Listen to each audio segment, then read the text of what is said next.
Pourquoi les décideurs sont-ils presque toujours dans leur tête et rarement dans le présent? Alors ça m'est venu parce que je suis en train de lire, le livre d'Eckhart Tolle, Le moment présent. Et si je dis ça, c'est parce que moi je le suis aussi, hein. En aucun cas je veux donner des leçons.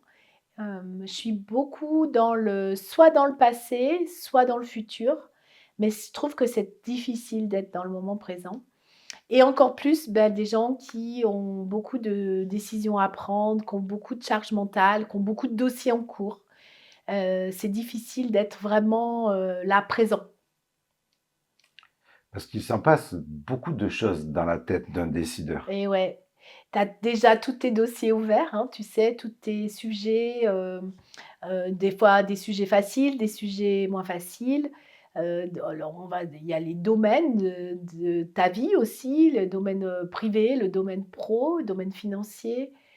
Puis voilà, toutes les décisions à prendre, tout ce qui tourne en boucle, comme un hamster dans sa cage, avec toutes ses pensées et du coup, soit tu vas être dans le passé parce que tu vas refaire l'histoire.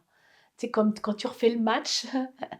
«Et si j'avais pris cette décision-là? Et si j'avais investi plus tôt?» Ou les manquements, les frustrations, du passé. Et puis ensuite, comme tu vas te décider tout le temps, il faut que tu te projettes dans le futur, il faut que tu saches où tu vas, il faut que tu aies un peu une idée de demain. Donc du coup, quand tu fais un investissement, ça va t'amener ça demain. Qu'est-ce que je veux comme objectif? C'est toujours du demain. Et c'était un peu la synthèse entre notre épisode sur les objectifs et comment tu peux à la fois avoir des objectifs, des grands désirs et puis vivre le moment présent. C'est une quadrature du cercle, moi je trouve, hein. Et on dit qu'à la base, c'est une qualité de savoir anticiper. Oui, Mais en quoi l'anticipation peut-elle aussi devenir, toxique pour la prise de décision? et parce que du coup, tu peux être frileux, de pas prendre de risques, parce que tu anticipes toujours la catastrophe. Enfin, ça dépend, le mindset que tu as, hein, aussi, hein. Il y a des gens, ils sont très pessimistes, donc ils envisagent tout le temps la catastrophe. Par exemple, il y a des gens qui veulent pas investir parce qu'ils se disent: «Ah il peut toujours m'arriver, quelque chose demain, quelque chose à payer, une facture qui arrive» et en même temps, tu peux aussi avoir des gens qui, eux, ils vont être dans: «Non, au contraire, il faut que j'investisse maintenant pour demain» et qui du coup, ils se retrouvent, des fois, avec des décisions, qui les a pas menés à ce résultat. Comme on disait, hein, les facteurs de résultat, ils sont quand même difficilement maîtrisables. Il y a des facteurs qu'on maîtrise, puis il y a des facteurs qu'on maîtrise pas. Regarde, qui aurait pensé que des gens puissent sortir du covid avec, des entreprises en expansion et d'autres qui ont tout perdu pendant cette crise-là? Donc, hem oui, c'est anticiper, mais tu peux jamais tout anticiper et justement cette volonté de tout anticiper peut t'ajouter de la pression, peut t'ajouter du stress, des pensées inutiles puisque de toute façon, le passé, c'est fini, tu peux pas le changer et le futur, tu le connais pas.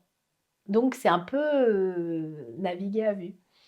Et c'est pour ça que, finalement, les gens qui ont beaucoup de décisions à prendre, beaucoup de dossiers, hein, ils sont écartelés tout le temps entre ça et aussi pour prendre leurs décisions. Et à l'inverse, comment, le passé influence-t-il, parfois même sans qu'on s'en rende compte, les décisions des dirigeants? Et c'est ça, voilà, c'est ce que je voulais revenir, c'est-à-dire que tu as une méthodologie pour décider quand même, hein, personnelle. Tu vois, quand j'ai posé la question aux décideurs: «Comment tu décides?» Assez vite, ils ont pas réfléchi bien longtemps. Je vois ça, je vois ça, je vois ça et puis là, je ressens j'ai même demandé où c'était dans leur corps, tu vois? Quand ils sentaient que c'était une décision juste. Il y en a qui le savaient, il y en a qui le savaient pas, il y en a qui mais du coup, ils se mettent sur ce qui a marché ou qui n'a pas marché. La dernière fois, quand j'ai pris ma décision de manière rapide, alors que d'habitude je la prenais, en réfléchissant, en posant des questions, en allant voir ma coach et cetera. Ça a pas fonctionné donc du coup je ferai plus jamais comme ça. tu vois? Donc le passé, il y a pas il y a des biais, il y a des biais du passé, de comportements qui sont ancrés, des habitudes, des croyances, des conditionnements. Tu jamais neuf quoi, finalement. Quel est l'impact de la pression, de la solitude, de la vie personnelle sur les décisions professionnelles? Énorme, énorme. Imagine, tu as la pression, imagine, un entrepreneur, il voit son compte dans le rouge.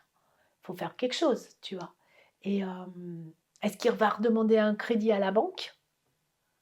Heu, il a la pression. Il faut payer s'il a des salariés, il faut les payer. S'il a un bâtiment, est-ce qu'il faut, le louer, le sous-louer, le vendre, s'il est à lui? Est-ce qu'il faut arrêter? Est-ce que je sais pas, tu vois? Donc là, il y a beaucoup de pression. Hem La pression, tu peux l'avoir des actionnaires aussi, tu peux l'avoir des salariés. Quand tu as des représentations, salariales ou d'autres salariés qui peuvent te mettre la pression en disant: «Je vais partir si tu me donnes pas ça».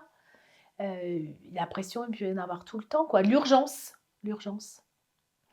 et le perso, ça peut être, aussi heu, le perso peut avoir de la pression sur le pro. Tu vois? Je pense aux gens qui ont des métiers tellement prenants. Tu vois, là, on a regardé un film hier, c'était intéressant, c'était un policier. Bah, il n'arrive jamais à être à l'anniversaire de sa fille, il a la pression de sa famille alors pardon, que son métier lui demande beaucoup, tu vois? Donc là, il a la pression. Pourquoi c'est important de revenir au présent et et pourquoi ça améliore réellement la qualité des décisions?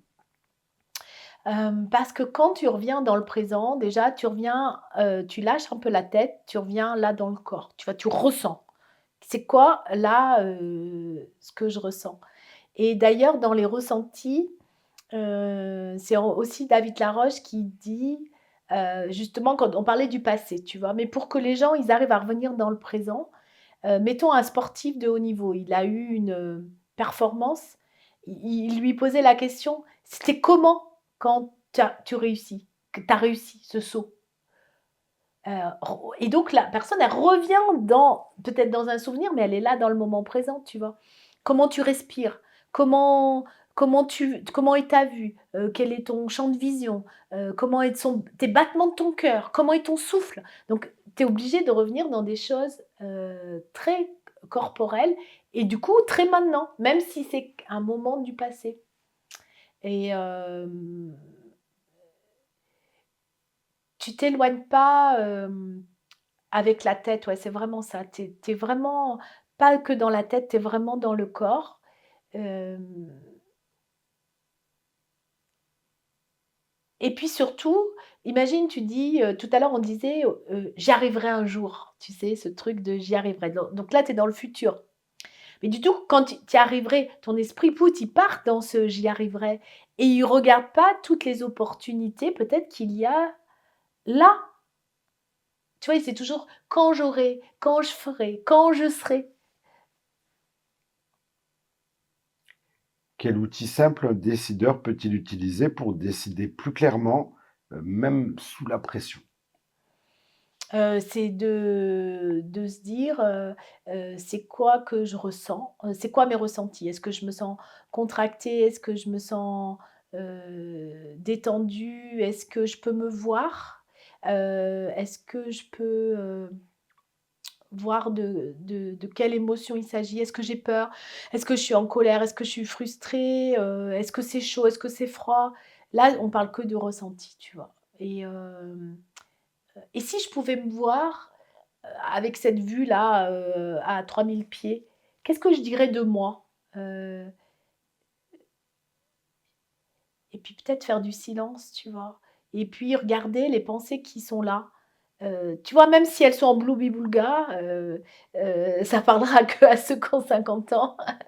C'est-à-dire même si c'est comme du brouillon, tu vois, du tumulte ou du tu sais, tout ce flot de pensées, de les regarder, tu vois? Et ben déjà rien que ça fait de l'ouverture, ça crée un espace, ça crée un espace. Il y a aussi, j'ai fait l'émission là, cette semaine sur, hem, quand on est dans le flou, quand on est dans le brouillard pour décider, heu, ça te renvoie à un manque de compétences.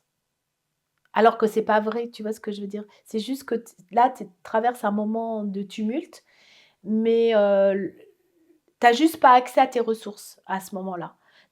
Tandis que quand tu es incompétent, tu as pas de ressources, tu vois ce que je veux dire? Tu as pas les Mmh. ressources nécessaires pour décider. Sauf que quand tu es comme ça, tu veux des fois, tu veux te précipiter pour t'en sortir, tu vois? Tu faut que tu en finisses quoi, tu vois ce que je veux dire? Alors qu'en fait, ça a fait qu'augmenter le ballon de baudruche.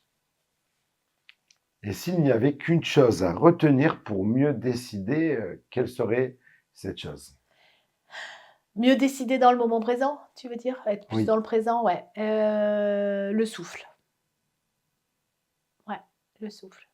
Hem, c'est là, tu fais silence, même si c'est quoi, 90 secondes, 1 minute, 2 minutes, tu fais silence, tu fais tu vois, tu souffles, tu inspires, tu souffles, hem et puis tu essayes de regarder toutes tes pensées, tu vois, de les voir comme si elles passent, puis tu t'accroches pas et après tu reviens et là, je pense que Ça se ça revient dans le corps, ouais. Ça revient dans le corps et dans l'énergie. merci pour ces éclaircissements Isabelle.